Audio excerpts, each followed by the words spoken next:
What I'm talking about is we did a survey, end-user survey on engineering services provided by the global service providers, and just looked at some responses, how people feel about engineering services.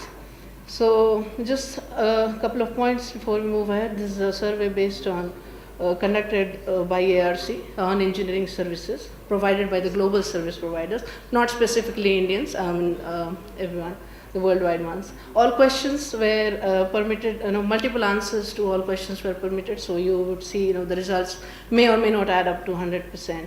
And the results are representative samples of the trend, so we aren't very specific to any particular industry.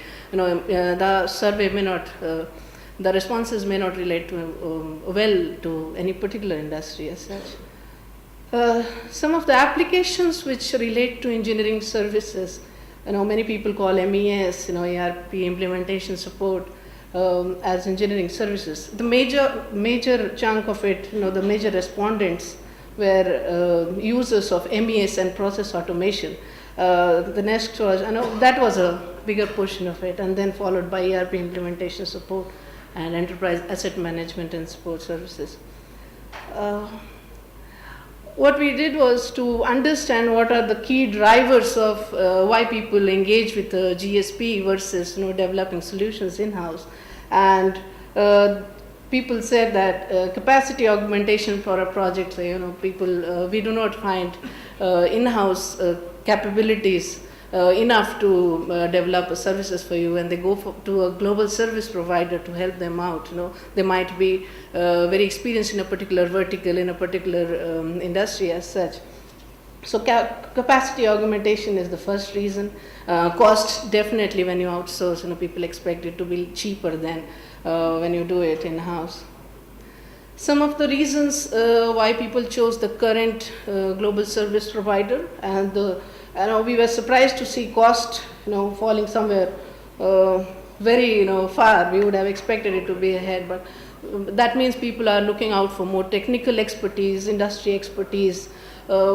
People see global service providers more as a strategic partner than just someone who is providing an IT service and going off.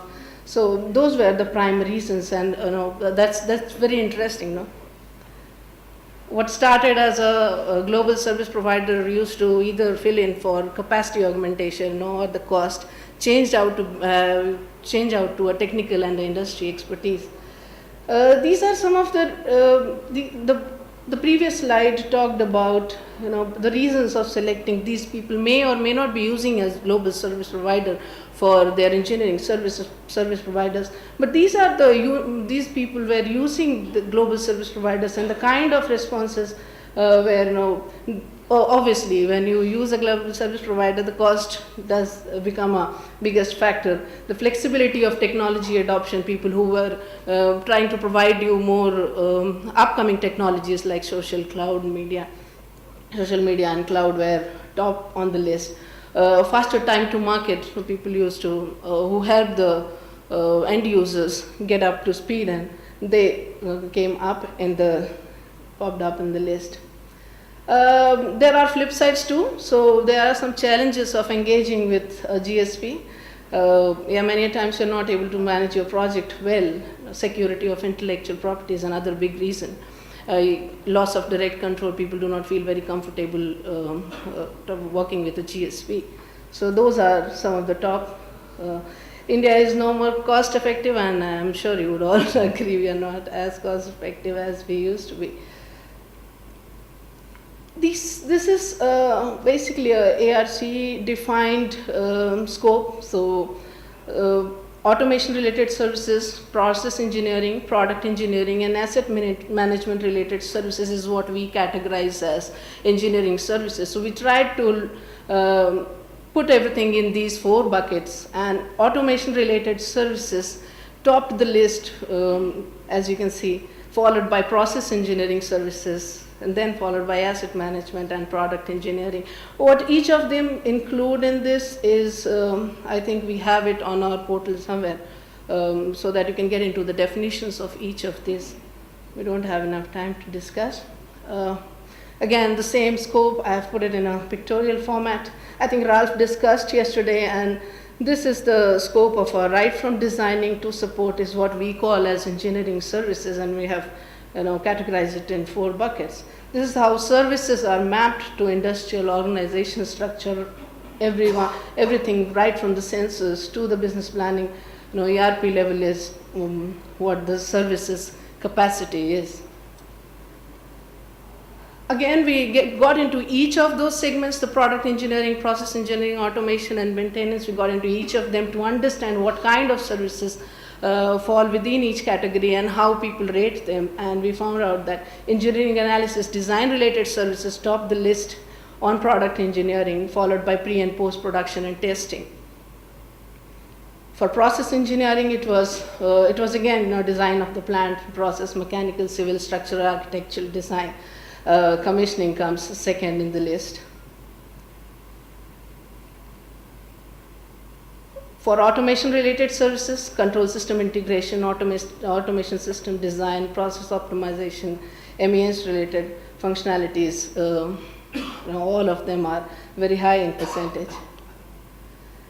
Same thing for asset management services. The asset application software configuration, implementation, commissioning came out first, and the integration with ERP came out second, and others are for you to see. I won't get into each of them in details. We try to ask, what kind of services are provided by your service provider which relate to the current trends. Are your global service provider capable of getting you all these the cutting edge technologies? And yes, 53% of them said analytics tops the list, and their service provider is able to provide them with analytic solution, followed by the mobile. We do understand the Internet of Things getting too low score because it's just an upcoming thing. Maybe people aren't using the term per se, but they may be using some bits and bits of it somewhere.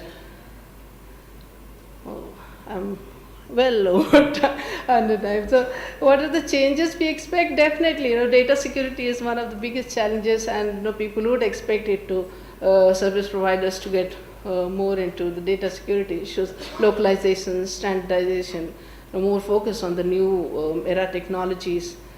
These are some of the expectations people listed that they would expect their global service providers to provide them with in the next 5 years. Okay, this is something we have done a global study on global service providers in India, base year 13, and we are in a process of doing a worldwide one. Oh, that's pretty much it. In case you have any questions regarding the survey, the mix of respondents in a particular industry or the designations, you can get in touch with me. I'll be around. And thank you for listening in. I'm sure